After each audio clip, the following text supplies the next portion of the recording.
Época de vindima.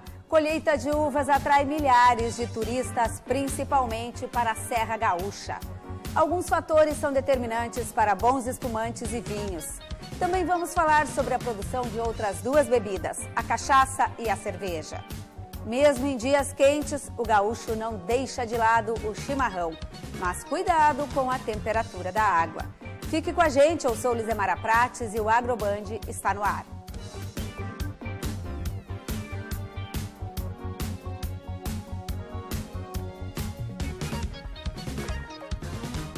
Os turistas que visitam o Rio Grande do Sul podem conhecer o sistema de produção de diferentes bebidas.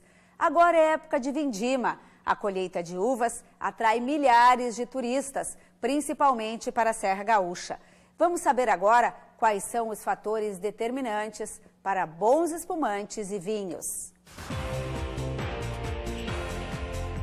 O Rio Grande do Sul produz 60% da uva cultivada no país e 90% do suco e do vinho consumido. A safra deste ano no estado deve chegar a 600 milhões de quilos e a qualidade vai depender do clima. A influência do clima é um fator muito importante na qualidade das uvas, principalmente nas viníferas, que são mais sensíveis e precisam de sol e chuva na quantidade certa. Esse excesso de chuvas nos obrigou a colher as uvas de forma antecipada. Por quê? Principalmente quando nós falamos em espumantes, uma das características que a gente busca é um equilíbrio entre a acidez e a maturação. Quando eu falo em maturação, a gente sempre imagina num clima seco, sem chuvas, onde que as folhas elas processam via fotossíntese, processam e acumulam açúcares no fruto. A acidez ela não é comprometida. Então requer sim, para uma boa qualidade, que o produtor esteja atento entre a acidez e a maturação para que faça a colheita no ponto certo. Se nós tivéssemos no período que nós estamos tendo agora, a necessidade de colher uvas com uma maturação mais intensa para elaborar vinhos, eu te diria que nós estamos numa situação complicada, porque as chuvas acabam comprometendo a maturação, a concentração de açúcares de forma geral. Mas quando há muita chuva, uma técnica alternativa é utilizada para evitar o uso de agroquímicos nos parreirais. É um sistema simples que se chama Thermopest Control. Nada mais é do que uma máquina que é acoplada ao trator, ela passa em meio aos vinhedos, liberando ventos de 120 km por hora a temperaturas de 50 graus, ou seja, calor. Alguns acham que pode queimar. Não, não queima. Por quê? O forte vento impede com que haja uma queimadura. Isso gera um ambiente mais seco em meio à folhagem dos vinhedos, diminuindo consideravelmente a incidência de fungos e de algumas ácaros, alguns produtos que você precisa usar depois. Então, é uma das técnicas que se usa no sistema orgânico e biodinâmico, que pode agregar uma diminuição de 30% a 40% no uso de fungicidas.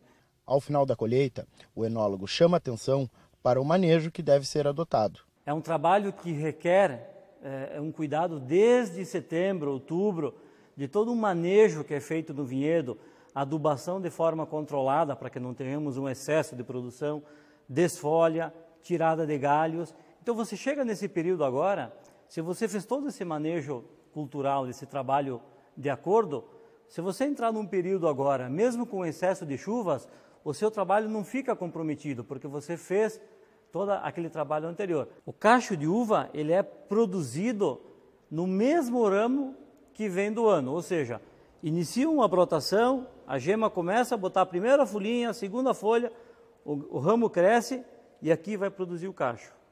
Então, assim, condições do ano anterior interferem na produção desse ano. Na gema fechada desse ano, já está definido a produção do ano que vem. Uma poda não muito generosa, deixar poucos galhos.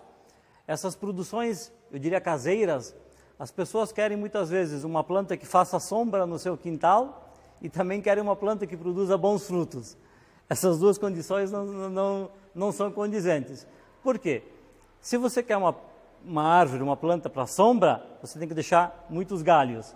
Muitos galhos a planta não vai produzir. A poda é uma condição essencial para produzir frutos para o ano seguinte. As técnicas modernas, junto com o clima de montanha, são a combinação para um espumante diferenciado e reconhecido fora do país. O espumante brasileiro hoje tem sido a menina dos olhos do Brasil no mundo do vinho. Eu faço parte também da diretoria da Associação Brasileira de Enologia, que é quem centraliza e envia as amostras para participar de concursos internacionais.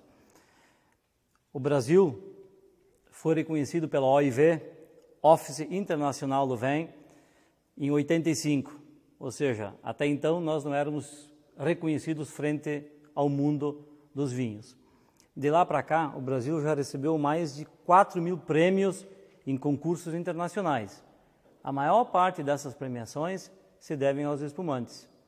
Hoje, a percepção que as pessoas lá fora têm em relação ao espumante brasileiro é muito maior do que a percepção interna do nosso consumidor interno. Essa, no meu entender, como pessoa que trabalha no setor, é o caminho do Brasil, trabalhar com os espumantes. Por quê?